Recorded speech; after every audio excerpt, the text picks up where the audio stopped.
My name's David Bennett, and this is Gains in Airplanes.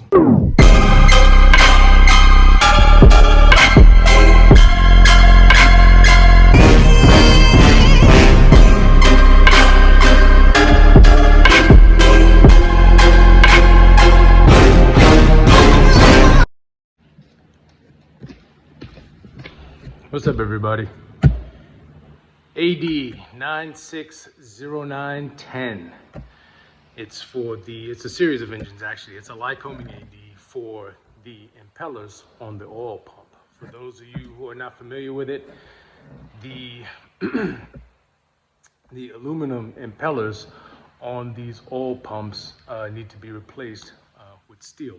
Now, some folks are going to shoot me after this conversation, but and if I'm incorrect, by all means, hit me up in the comments. Let me know I'm incorrect. Give me the correct information, and we can, have a really good conversation about it, so everyone's aware with how we need to proceed. But with ADs or airworthiness directives, they start out as service bulletins. So this particular AD calls for the change of the impellers on the oil pump.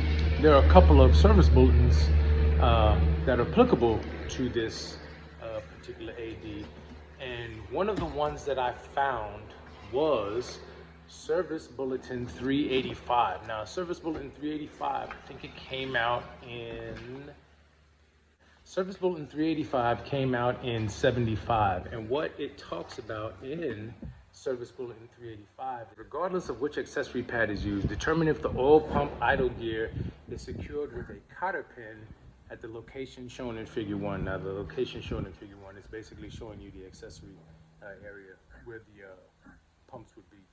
And then it says, if the cotter pin is visible, it is unnecessary to perform the modifications required in this bulletin. Now, there are some who are saying, okay, well, I don't have to perform this because I've got the cotter pin. But Service Bulletin 524 supersedes 385. And in 524, there is no mention of identifying whether or not there is a cotter pin. And 524 basically says if your engine or if your motor falls within these serial numbers, you have to change that impeller.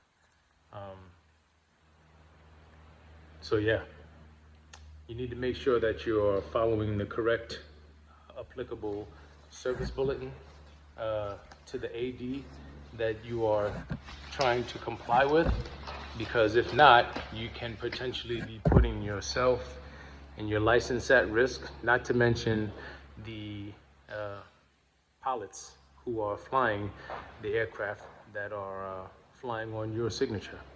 Yeah. Make sure your service bulletins are applicable to what it is that you're working on.